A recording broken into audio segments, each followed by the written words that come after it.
What we're talking about is self-directed retirement accounts and how they can invest in real estate.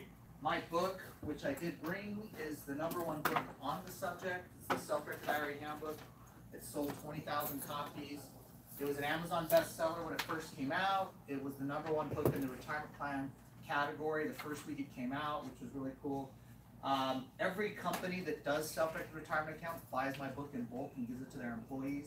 The National Association for the Industry, which does certification for employees in the industry, uses my book, and I teach half of that curriculum.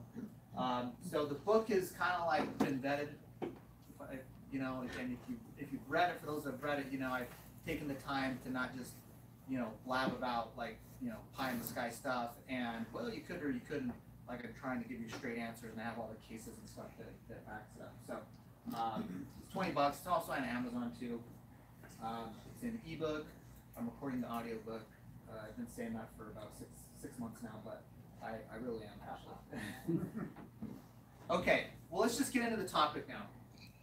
I think many people, most of you are here do real estate, and I think for a lot of people it's like, well, why are we talking about real estate to a bunch of real estate investors or professionals? Like, why are we talking about retirement accounts? We do real estate, what does that have to do with retirement accounts?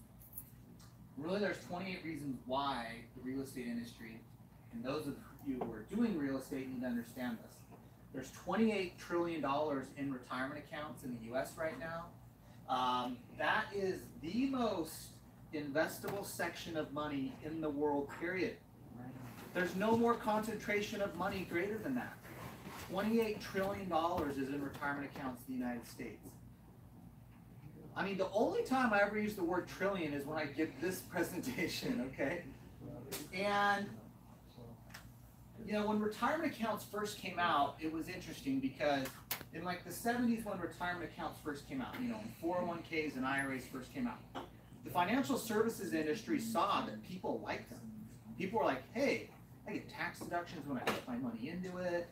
When I invest and make money and I buy and sell stock for a profit or any investments, I don't pay tax on that. This is a way better tax deal. This is a great way to save for my retirement. So the financial services industry was like, well, crap, we sell investments. We're going to set up retirement accounts for you. Because then if you have a retirement account with us, you'll buy in the investments from us. And you'll sell the investments that you have in your account with us, right? So if you were a Fidelity or a Merrill Lynch or a Morgan Stanley back then, you're like, whoa, lots of people are actually putting money into these. We need to set up and open these accounts for people. So that's what the financial services industry did. Now, when retirement accounts first came about, and ever since they were first created, you've always been able to buy real estate with a retirement account. With an IRA, 401k, you've always been able to do that. The problem was the real estate industry didn't get behind it. So the financial services industry that would sell you financial products and the insurance industry, which sells you insurance products, they all decided we'll just set up accounts for people, and then when they have an account with us, we'll sell them the crap that we sell, right? Or the stuff, whatever. So that's why everybody's retirement account is with Fidelity, Vanguard, Merrill Lynch, Charles Schwab.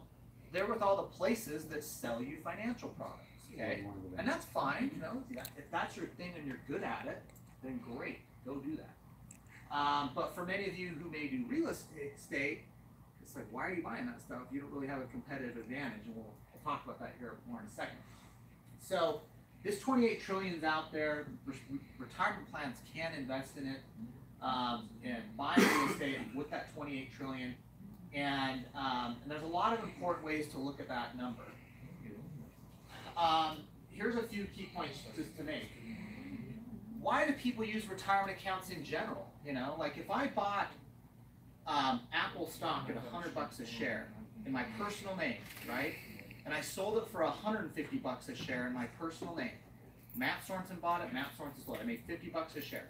I got to put that on my tax return. I got to pay capital gains tax on the gain I made, right?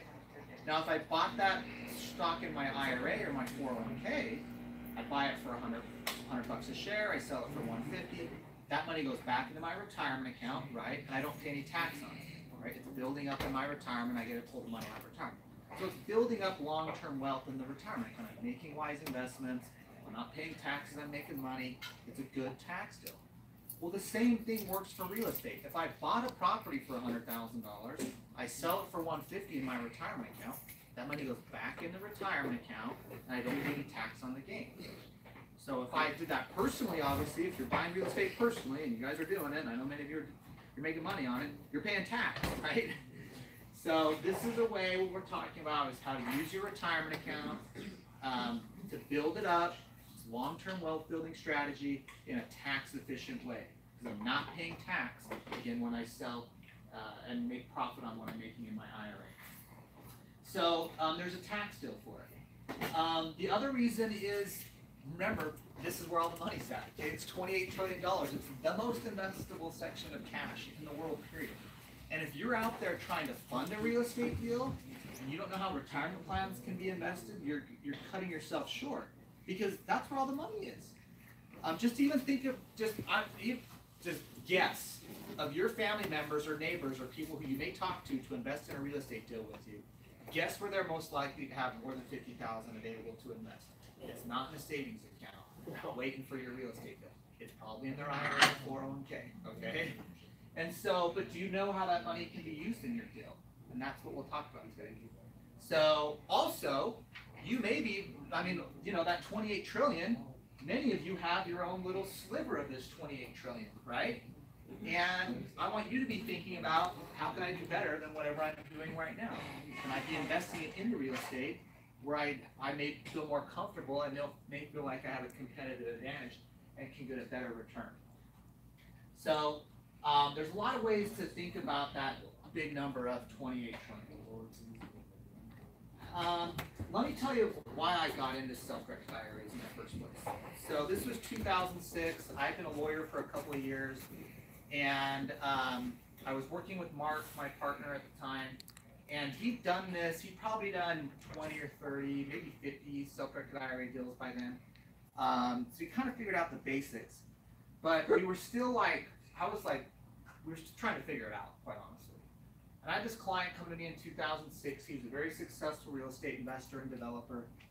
And he came to me and he said, hey, I want to use a Roth IRA. And a Roth IRA is an account that when you make money in it, you make the money, it goes back into the account without paying taxes. Plus, when you pull the money out of retirement, the money comes out tax-free. So that's a Roth account. And a Roth account, you put money in, you don't get a tax deduction. But as you make money, you don't pay taxes on it, and when it comes out of retirement, there's no tax on the way out. So it's a tax-free money, basically. Whatever money you can make in that account, it's totally tax-free once you pull it out of retirement. So he came to me and he said, hey, I'm making a lot of money in real estate. I'm sick and tired of paying taxes. It seems like at the end of the day, I get to take home like 60% of what I make on my real estate deals. And so I want to use a Roth IRA on this next deal I'm doing. I'm like, okay, yeah, you can do that. We help clients do that. And what he did was, he took a property. This was a property that was land by the freeway. And this was all agricultural land at the time. And it was maybe worth, I think, a couple $100,000. And he went to the owner of that land and he said, hey, I'll make an option to buy your property. I'm going to make you an offer that within 5 years, I have the right to buy your property for $400,000. I'm not buying it today, but I've got the right to buy it from you within 5 years for $400,000. Now the owner of the property's like, it's worth $200,000 now, so sure. And he gave him $10,000 for that right. So he said, I'm going to give you $10,000 now, and then within 5 years, I have the right to buy this for $400,000. So the landowner's like, I'll take your 10 grand, great, and you can buy it from me for twice as what it's worth, within the next 5 years. Now he did this with his Roth IRA. So his Roth IRA was on the option to purchase the contract. Now my client, since he was a successful real estate investor and developer, he knew that what was happening by this land was the state and county had funded a freeway overpass to go in and an exit to go into this new system. They had highways planned, and future growth out through this area. It's kind of be like a transitionary transportation spot, in kind of a rural place at the time. So the freeway interchange goes in, the property goes from being worth $200,000 to 1.5 million, and my client has the right to buy it for 400,000, right? So, and he paid $10,000 for that right to buy it at 400,000. So his Roth IRA owned this, right? So what he did, he had this contract. His Roth IRA had a contract that said, the Roth IRA can buy this property for 400. He sold that contract to someone who was willing to pay $1 million for it, and they were able to buy it because the property was worth 1.5, right? They were fine giving him $1 million. They give the seller 400, and they got the property. So at the end of the day, my client had a $10,000 investment from his Roth IRA, and he got $1 million of profit back into his Roth IRA tax-free. But when he did this, I was like, you know, I mean, I kind of watched it through the years, and I was like, this is kind of cool. I'm surprised by this. And I was like, dang, I need to really focus on this area because not many people know about this. And what was funny about this client too is he was a very sophisticated guy. He paid top law firms, top accountants a lot of money. He had financial advisors, everything. I mean, he made millions a year. Many millions. But for him, he looked at this and he's like, I was so pissed at my accountants, at my lawyers, at my financial advisors. Everyone knew what I did for a job. He's like, they knew I was good at real estate. He's like, I don't know what mutual fund to pick or what stock to buy. Yet they're telling me to put money in a retirement account and go buy that crap. And he's like, why am I doing that? I have no idea what I'm doing. I make money at real estate. You guys all know this. You're my professionals. You talk to me all day about this. You advise me about it. You see all the money I'm paying in taxes on this. Why aren't you telling me I could use my retirement account to buy real estate? And so I was like, you're right, you know? I agree. Fire those bums. So that was kind of my little turning point of I'm like, I'm going to really get into this. There's a lot more to this, and there's a lot more appetite for it. And since that time, I mean, the industry for self-directed retirement accounts has just blown up. I mean, it's gotten huge. And the real estate industry in general, and even real estate professionals, I speak at a lot of Realtors Association conferences and stuff. I mean, they're like they're like, what? We're starting to see this. They're starting to see people buy property with it. And they're like, we got to get on the bandwagon on this. So it's starting to get better and better, and more people are getting more and more educated about it, which is a good thing. All right. There's been some big news articles on self-directed retirement accounts in general. Many of you remember that's Mitt Romney in the middle right there. If you remember him, you know, presidential candidate. It seems like so long ago, actually. But when he ran for president, he had to disclose, you know, his financials. And one of the things he disclosed in his financials was that he had an IRA worth between $25 and $100 million.